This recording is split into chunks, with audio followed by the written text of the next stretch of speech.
há editoras de todo tipo no mercado, tá, gente? Gente que vocês podem, de repente, considerar antipáticos, gente que vocês podem considerar muito simpáticos. Gente que trabalha publicando livros que esperam que sejam best-sellers, ou seja, muito voltado para o comercialzão, e gente, assim, muito heróica, que publica obras porque acredita que elas são importantes, coisa assim. Tá cheio de editora que publica, né? Tem editoras que, por exemplo, publicam obras sobre racismo. Não acham que vão ser grandes sucessos comerciais, mas publicam porque acreditam, por exemplo, né? Então, veja que editores não estão numa categoria só, tem um monte de gente com decisões variadas. E a decisão deles é isso, como fazer uma empresa que publica livros que funcionem para o nicho de mercado que eles escolheram atuar, tá? Então, eles pensam o tipo de autor, eles pensam no tipo de público que eles querem atingir.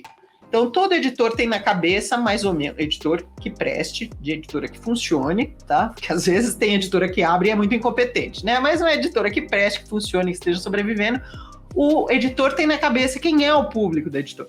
Então, ele sabe, é um público médio, de nível cultural médio. Por exemplo, a maioria das editoras que atua com venda de best-sellers, esses livros, o Colin Hoover, por exemplo. Quem publica Colin Hoover sabe que o público leitor da Colin Hoover não tem necessariamente nível superior completo. Então, não é o tipo de nível médio, entendeu? Agora, digamos, quem lê, vai lá, o Itamar Vieira lá, a Torturado e agora o não sei o que do Fogo que ele lançou, já pode pressupor um nível mais alto, talvez seja gente de nível superior. Então, o editor tem na cabeça qual é o tipo de público-alvo, são mais homens, mais mulheres, mais velho, mais novo, se é gente bem jovenzita, se é gente meia-idade. O editor tem na cabeça o que essas pessoas são, como é que elas são e do que é que elas gostam. Então, o editor pensa as obras para aquele público. Então, não é só o assunto, não é só o autor, mas sim se a obra está bem voltada para aquele público. O editor tem isso na cabeça. Então, ele fica pensando, uau, essa obra serve? Essa obra não serve? Então, o que ele faz? Tá, isso são as decisões estratégicas básicas de como funciona a editora. E no funcionamento, como é que ele faz? Ele avalia livros para publicar. Para vocês saberem, tem 3 fontes de livros para uma editora adquirir. E é bom vocês saberem disso, que, na verdade, elas são fontes quase infinitas. É por isso que as editoras podem se dar ao luxo de não prestar muita atenção em autores, né? Por quê?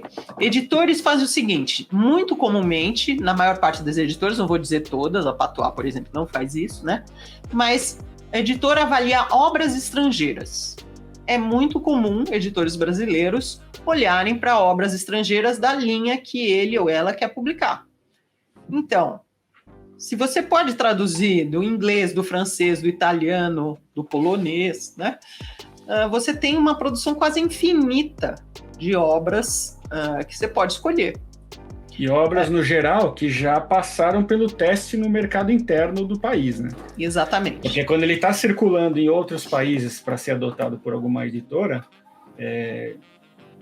porque, assim, já tem um agente lá por trás, já tem uma editora que vendeu não sei quantos mil exemplares. Exato, já tem informação de vendas. Isso. Então não é um risco total. Quer dizer, o editor Exatamente. tem uma noção de como é que pode ser que aquela obra se comporte aqui. Sempre é risco, mas uma obra que já tem uma performance fora do país, ele pode pensar, putz, talvez eu consiga reproduzir isso aqui. Obra americana, por exemplo, várias que chegam aqui para análise, já está lá, best-seller no New York Times. Isso. Vendeu tanto, foi colocado em tantos lugares, a resposta foi tanto. Então, o editor, ele analisa obras que já têm um histórico. É muito comum isso. A maior parte das editoras traduz pelo menos parte do seu catálogo. E traduz aí dos países que eles consideram mais interessantes. Varia. Tem editora que só traduz da França, muitas editoras traduzem dos Estados Unidos e da Inglaterra, muitas traduzem literatura internacional. Então, varia, mas o fato é que existe uma fonte quase infinita de obras a serem publicadas, porque o mercado mundial está aberto para os editores brasileiros. O editor pode ir lá e comprar os direitos daquela obra para o português, para o Brasil. Então, isso é uma fonte de obras muito, muito importante. Tanto que existem as feiras internacionais, os editores que trabalham bastante com coisas estrangeiras vão a Frankfurt, vão à Feira de Londres, se trabalham com obras infantis, vão à Feira de Bolonha, vão a Buenos Aires, tem também uma feira interessante, etc, etc. Existem feiras de venda de direitos autorais de obras do mundo inteiro. Só para vocês imaginarem, em Frankfurt é muito comum, numa feira, né, todo ano ela acontece, mas ter pelo menos 1 milhão de obras com direitos sendo negociados lá ao mesmo tempo, tá? Então é um negócio estrondoso, infinito. Por isso que quando a gente fala aqui, né, quando vocês optam por procurar uma editora de verdade, e às vezes não tem resposta, né, às vezes você fica no vácuo, eventualmente, quando você precisa acertar, né, você precisa acertar o time da sua obra com a editora, precisa acertar o gênero, né, você precisa pesquisar antes de mandar. E uma coisa que a gente já falou várias vezes aqui é que eles vão olhar o que você anda fazendo, né? Sim. Quantos livros você já vendeu? Quantos seguidores você tem no Instagram, no YouTube, qualquer rede social? Qual que é o nível, né, de interação desse seu público com você?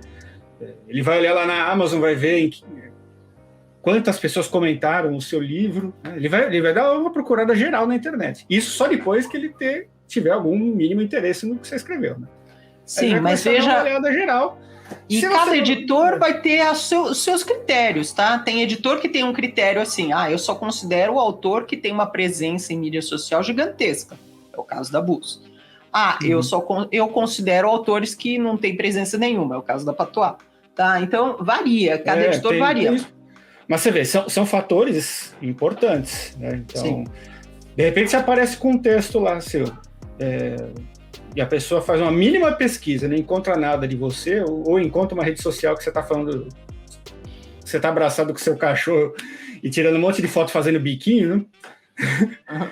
E não tem nada a ver com o que você escreveu, né? Não tem nada a ver com o público, conta ponto contra.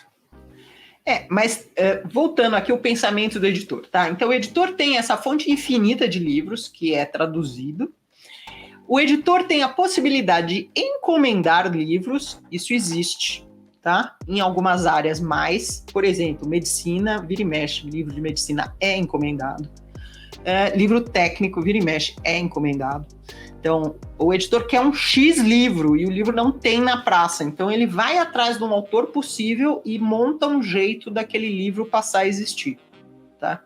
Então, é o livro encomendado. Ele quer o livro assim, assado, porque ele acha que tem público para aquilo, ele acha que as pessoas querem aquele livro, então ele manda fazer o livro. Às vezes banca um ghost, banca um pesquisador, banca a coisa para que o livro seja produzido. Ele detecta a demanda. Isso. Não existe ninguém fazendo aquele assunto no mercado. Ele vai buscar um especialista. Ele vai numa universidade, ele vai onde está, onde tem aqueles especialistas, ele vai pegar um cara. Se o cara não sabe escrever, ele bota um ghostwriter para escrever. Exatamente. Então, isso existe, isso acontece, tá? Então, muitas editoras encomendam uma obra porque elas querem X obra e ninguém está fazendo. E, finalmente, existe o editor pode avaliar originais espontâneos. E é aí que vocês entram, tá? Então, 3 fontes, estrangeiros, obras encomendadas e originais espontâneos. O que são originais espontâneos? São os originais que chegam sem que o editor tenha pedido. Então, chegam na editora, são oferecidos para que o editor analise. O editor, muitas vezes, não analisa pessoalmente, manda alguém analisar, ou às vezes nem manda, tá? Que é o assistente editorial, né? Exato. Que dá uma triada nas obras que chegaram com aquelas questões, pensando naquelas questões que eu falei que o editor decide. Ou seja, linha editorial. Essa obra se encaixa na linha editorial? Perfil do autor. Esse autor se encaixa no perfil, né? Fala com o público da editora. Então, essas características principais são olhadas ali logo de cara na triada, tá? Então, isso é super importante. Muitas vezes não tem a ver com qualidade, eu vivo dizendo, tá? Não tem a ver com qualidade. Muitas vezes uma obra excelente que chegue numa editora que não publica aquele tipo de obra vai ser recusada. Porque não se encaixa no que a editora quer fazer com o que ela trabalha. Olá, escritor, aqui é o Sidney Guerra e eu sou o cara que vai fazer o seu próximo livro. Vou fazer a capa, a diagramação, a revisão, a impressão, vou entregar o livro pronto para você. Para saber mais, dá uma olhada aqui embaixo na descrição desse vídeo.